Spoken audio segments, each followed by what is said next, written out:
আসসালামু আলাইকুম। যোৱা শুক্ৰবাৰ দিনা যিটো ঘটনা হ'ল ইলিয়াছৰ লগত, এইটো ঘটনা আঁৰত এটা কাহিনী আছে। কাহিনীটো হ'ল প্ৰায় ১.৫ বছৰমান আগত মেহবুবৰ লগত ইলিয়াছৰ ভাতিজী আবিদাৰ বিয়া হয়। আৰু বিয়া হোৱাৰ পিছৰ পৰা সিহঁতৰ মাজত কাজিয়া চলি থাকে। আৰু কাজিয়া চলি থকা অৱস্থাত ছোৱালীটো নিজ ঘৰত গুচি যায় আৰু প্ৰায় ৬-৭ মাহ পিছত মেহবুব আৰু মেহবুবৰ দেউতা আদম আলীৰ নামত দক্ষিণ শালমাৰা থানাত এখন এজাহাৰ দাখিল কৰে।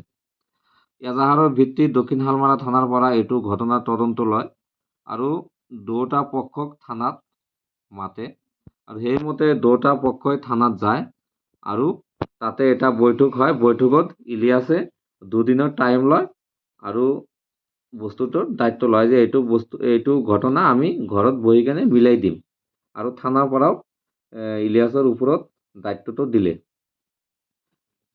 দায়িত্বটো দিয়াৰ পিছত ইলিয়াছে মেহবুবৰ দেউতাক আৰু মেহবুবক ক'লে, আপোনালোকে ছোৱালীটো ঘৰত আহিব, আপোনালোকৰ কোনো টেনশ্যন নাই, ঘটনাটো আমাৰ কি হৈছে শুনি জানি আপোনালোকক আমি ছোৱালীৰ লগত মিলাই দিম। এইটো কথা কৈ যেতিয়া ইলিয়াছে মেহবুব আৰু মেহবুবৰ দেউতাক ছোৱালীটো ঘৰত মাতিলে, সিহঁতে গ'ল। যোৱাৰ পিছত তাতে দেখে বৈঠকৰ কোনো কথাই নাই। ডাইৰেক্ট মেহবুব আৰু মেহবুবৰ দেউতাক ইলিয়াছ, বেল্লাল আৰু কেইবাজনেও অজস্ৰ মাৰধৰ কৰিলে। তেতিয়া মেহবুবে 8 আগষ্টত দক্ষিণ শালমাৰা থানাত আৰু এখন এজাহাৰ দাখিল কৰে। তেতিয়া ইলিয়াছহঁতেও আমাক ধৰিলে। ধৰাৰ পিছত আমি ইলিয়াছৰ লগত ইলিয়াছ, পাছান ইহঁতৰ লগত এখন বৈঠক বহোঁ আৰু বৈঠকত এটা ফয়চলা হয়, ছোৱালীটো ল'ৰাক ডিভোৰ্চ দিব আৰু ছোৱালীটোক মেহবুবৰ 2.5 লাখ টকা দিব লাগিব। 2.5 লাখ টকা অলৰেডি দি দিছোঁ, এইটো মানি ৰিচিভ আছে, প্ৰমাণ পত্ৰ সব আছে। ছোৱালীটোক ডিভোৰ্চ দিব আৰু 2.5 লাখ টকা লোৱাৰ পিছতো ইলিয়াছৰ শান্তি হোৱা নাই।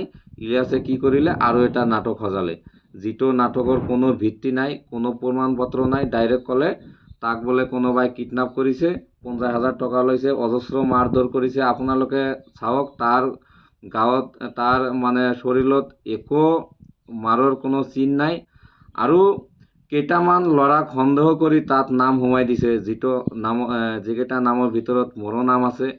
মই তেতিয়া সেইদিনা মই ঘৰতো নাছিলোঁ, এইটো প্ৰমাণ পত্ৰ আছে। তেওঁ